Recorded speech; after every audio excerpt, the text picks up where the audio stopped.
kuatkan hati. Negeri ini memanggilmu kawan, belajar bergerak berbagi untuk negeri. Guru penggerak majukan pendidikan, guru penggerak menghamba pada murid. Kreatif rancang pembelajaran, hargai potensi, tingkatkan prestasi, lahirkan profil pelajar Pancasila. Assalamualaikum Pak Nur. Waalaikumsalam warahmatullahi wabarakatuh. Ya, ada sesuatu yang dapat saya bantu, Bu Eka? Iya Pak, saya mohon izin mau minta waktunya Pak Nur untuk kita berbicara. Apakah Pak Nur ada waktu, Pak? Insya Allah ada. Iya. Terima kasih atas pemberian waktunya Pak Nur. Nah, di sini Pak Nur, saya ingin bertanya sama Pak Nur tentang mungkin ada pengalaman pribadi yang telah Pak Nur alami tentang dilema etika yang ada di sekolah ini, Pak. Mungkin selama ini bagaimana Bapak mengidentifikasi kasus-kasus yang merupakan dilema etika tersebut, Pak? Ya, memang kasus dilema etika ini memang sebuah kasus yang memang sulit untuk mengambil sebuah keputusan yang memang harus benar-benar mencari mana yang terbanyak antara maslahah dan maksadatnya, antara baik dan buruknya. Meskipun dilema etika ini sendiri adalah keputusan yang nantinya sama-sama benar, tapi kita harus mengidentifikasi permasalahannya itu bagaimana, kasusnya itu bagaimana, jadi sebab musababnya atau asbabul buruknya, jadi sebab permasalahan itu kita teliti dulu, kita identifikasi dulu, baru setelah itu kita mengumpulkan data. Nah, dari data itu kita analisis, barulah setelah itu kita akan mengambil sebuah keputusan. Jadi di keputusan ini yang jelas kita akan memilah dulu. Memang dilema etika ini memang sulit untuk mengambil karena sama-sama benar. Nah, sama-sama benarnya ini ya kita harus mengadakan analisis dulu. Nah, analisis itu mana yang paling membutuhkan, mana yang paling mendesak, mana yang harus didahulukan, baru setelah itu kita akan mengambil keputusan. Pak. Mungkin kalau boleh saya tahu Pak, salah satu contoh dilema etika yang pernah Pak Nur lakukan itu kayak apa Pak? Contohnya.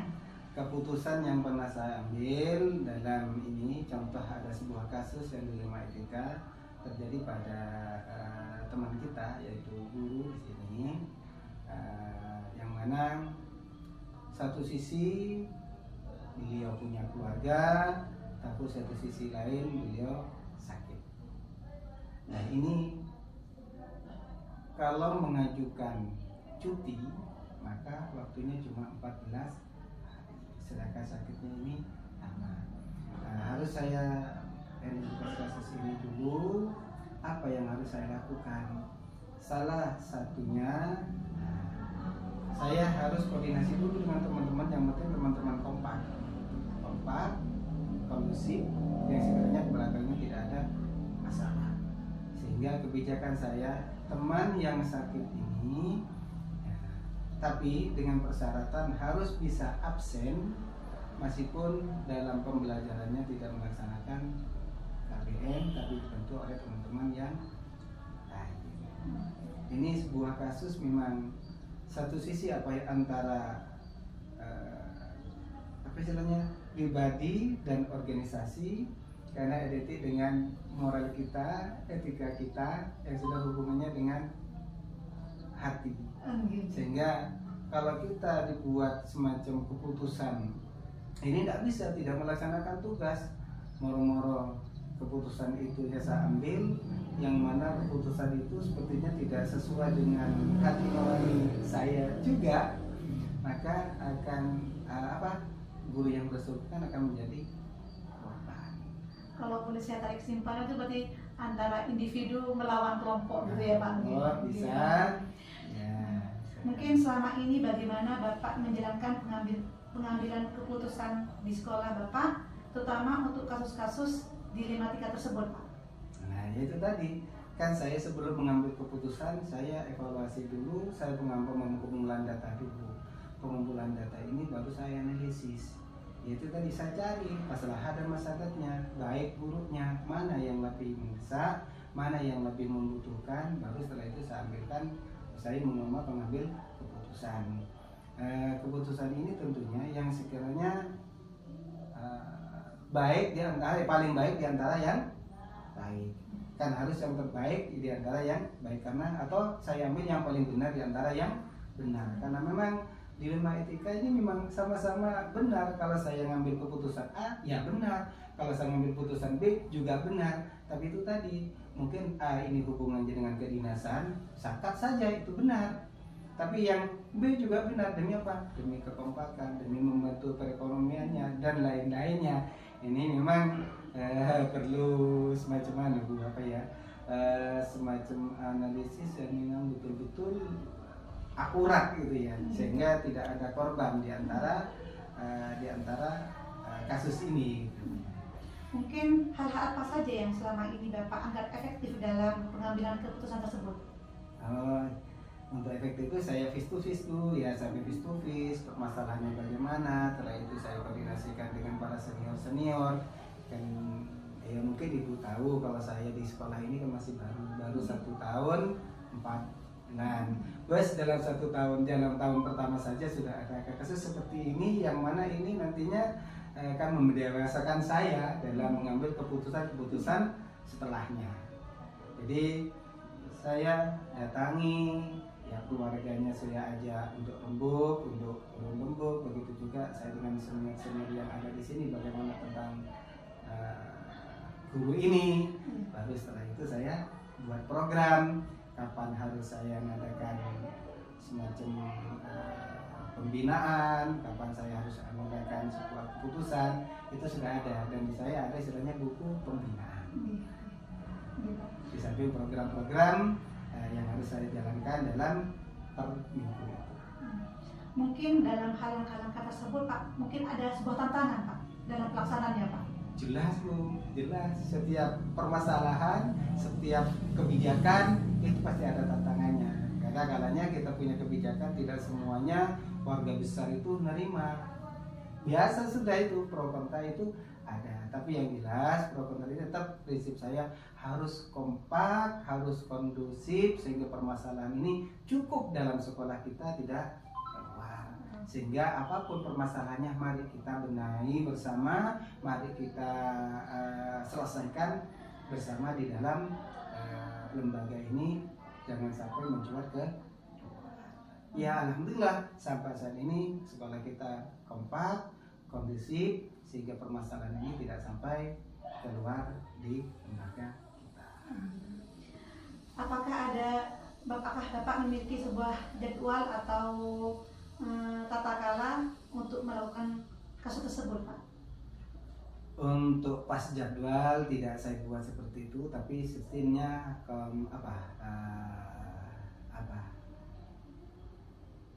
sesuai dengan kebutuhan. Kapan itu dibutuhkan baru kita buatkan jadwalnya. Seperti ini mungkin suatu saat di semester yang akan datang akan ada kebijakan lain terhadap guru yang bersangkutan tadi.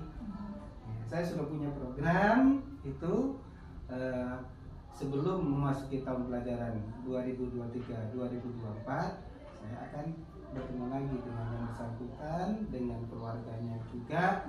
Lalu setelah itu bagaimana hasil wawancara saya, pertemuan saya dengan yang bersangkutan dan keluarganya, lalu saya buatkan kebijakan atau keputusan lebih lanjut. Jadi keputusan yang akan datang bisa jadi tidak sama dengan keputusan yang telah berlalu. Berarti bersifat kontinu gitu. Ya, harus. Karena apa? Yaitu tadi, karena saya menjaga kekompakan teman-teman, juga menjaga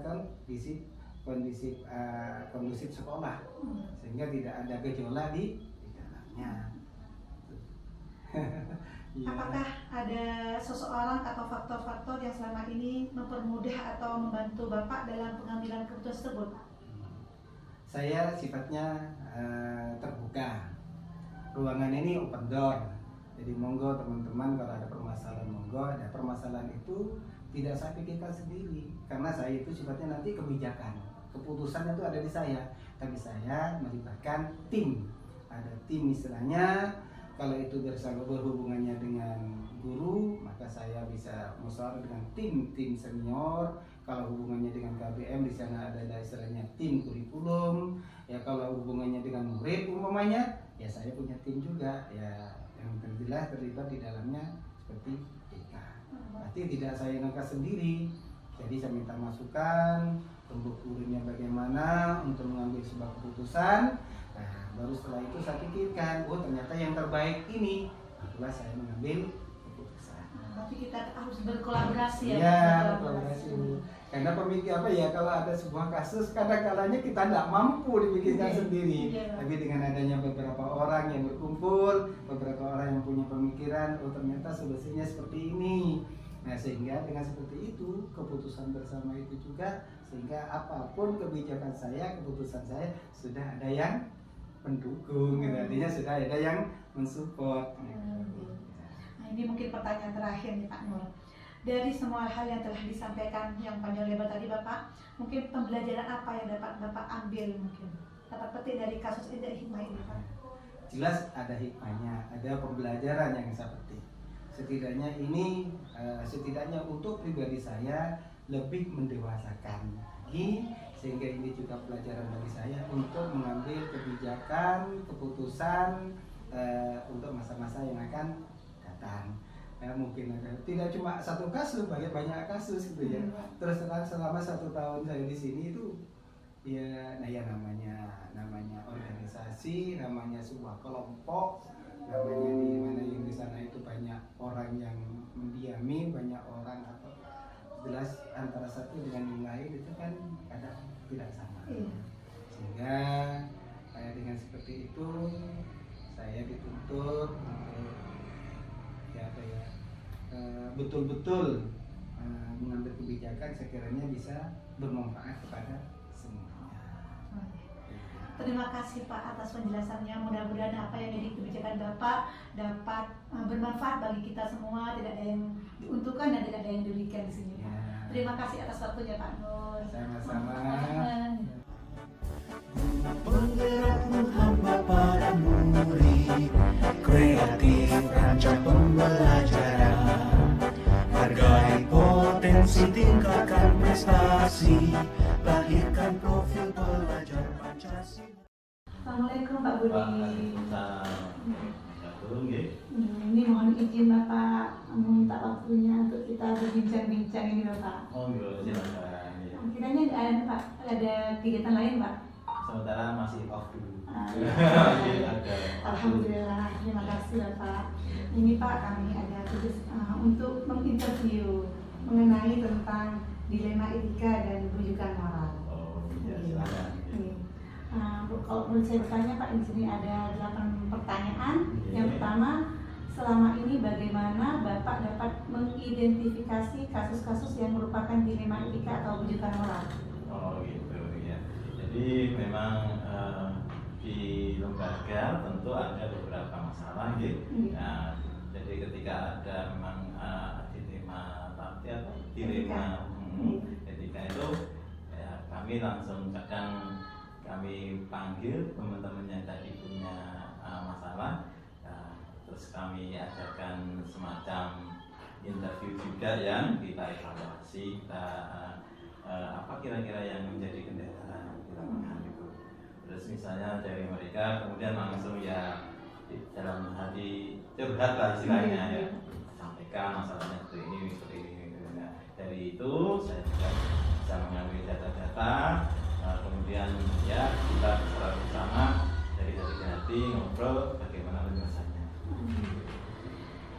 Mungkin selama ini bagaimana Bapak menjalankan pengambilan keputusan di sekolah, terutama untuk kasus-kasus di mana ada dua kepentingan yang sama-sama benar atau sama-sama mengandung nilai-nilai kebajikan.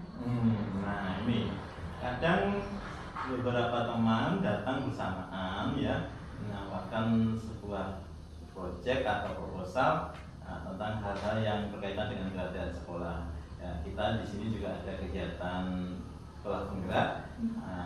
Kadang ada teman yang mengajukan proposal untuk pengembangan SDM guru melalui kegiatan in-house training. Nah, di lain pihak ada juga teman juga yang datang mengajukan proposal kegiatan untuk pemeliharaan. Nah, kalau kita lihat dari kegiatan sekolah penggerak ini kan memang fokusnya ke peningkatan SDM guru ya. Nah, dari itu sama-sama benar mereka ini ya, sama-sama untuk kepentingan sekolah. Namun saya harapkan bahwa untuk kepentingan sekolah penggerak maka prioritasnya adalah untuk pengembangan SDM. Nah, itu jadi kepada teman yang pakai proposal untuk pemeliharaan atau apa itu saya sampaikan ini bisa dilaksanakan setelah kegiatannya kita training atau apa itu diselesaikan. Jadi ada kami buat prioritas ya, skala prioritas. Mungkin langkah-langkah apa atau prosedur apa yang biasa Bapak lakukan selama ini untuk mengatasi dari itu ya. Jadi ya pertama saya ajak mereka untuk berdiskusi ya, kita ajak diskusi masalah apa yang ada kendalanya. Kemudian sama-sama mereka itu menjelaskan bahwa tujuan dari kegiatan ini untuk ini. Nah, akhirnya saya dari kedua-duanya kan dapat masukan nih ya, dapat masukan. Namun saya sebagai penanggung jawab di sini juga harus memilih dari dua kebutuhan atau keperluan tadi mana yang paling sesuai dengan prioritas saat ini. Jadi untuk kegiatan itu saya pilih yang lebih utama, prioritasnya adalah untuk pengembangan SDM dari guru itu. Jadi sesuai dengan program dan tujuan sekolah secara global. Mungkin hal-hal apa saja yang selama ini yang dianggap efektif dalam pengambilan keputusan pada kasus-kasus dilema etika? Semuanya tergantung dari bagaimana kita mengkomunikasikan ya. Jadi para guru atau teman-teman itu kan sama-sama punya visi dan misi untuk mereka menjalankan kegiatannya itu. Nah, dari situ kita dapat mengambil mana yang paling utama, mana yang paling prioritasnya yang paling didulukan. Nah, dari itu kita ambil ngobrol istilahnya seperti itu. Jadi secara kekeluargaan saya sampaikan bahwa kegiatan sampean ini memang bagus Bapak, tapi mungkin ditunda dulu, mungkin untuk kegiatan yang ini harus ada yang lebih didahulukan. Nah, saya kira panjenengan bisa paham. Nah, jadi dengan proses komunikasi itu secara kekeluargaan saya bisa memberikan pemahaman, pengertian kepada pihak yang mungkin merasa dinomorduakan atau itu jadi tidak kecewa seperti itu. Jadi dengan kekeluargaan, secara kekeluargaan, komunikasi secara kekeluargaan itu saya rasa lebih efektif daripada langsung milih ini. Nah, orang jadi bicara dari hati ke hati gitu Pak. Betul. Nanti orang jadi tersinggung atau apa, ini tujuan saya bagus kok nggak diterima KKS seperti itu. Tapi dengan ngobrol dari hati ke hati secara kekeluargaan, insya Allah bisa dipahami. Mungkin ada hal-hal yang merupakan tantangan Bapak dalam pengambilan keputusan tersebut. Nah, karena setiap orang beda karakter, beda istilahnya sikapnya juga. Ya, mungkin ketika bertemu dengan orang-orang yang punya ego yang tinggi, egonya ingin didahulukan atau apa, ya itu tadi saya juga ngobrol secara dari hati ke hati seperti itu untuk ya kita pahamkan bahwa kondisi di sekolah sebenarnya ini. Ya, itu Bapak harus menyadari bahwa misalnya kalau kita ini kan kalau sekolah kan sangat tergantung dengan dana bos atau dana yang lain itu yang kinerja itu.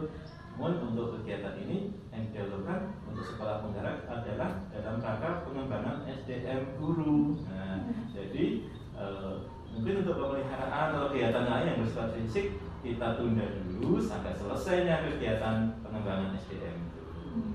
Nah, insya Allah dengan data kemudian kita tunjukkan bahwa ini loh keadaan sekolah semacam ini, kondisi keuangan semacam ini, tentunya kan bisa berpikir Bapak ya. Nah, jadi nanti bisa terlaksana juga, cuma waktunya mungkin setelah kegiatan yang utama. Nah, insya Allah paham mereka.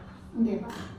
Apakah Bapak memiliki sebuah jadwal Pak untuk menyelesaikan kasus tersebut? Misalnya ada jadwal misalnya bentuk prosedur atau yang lainnya?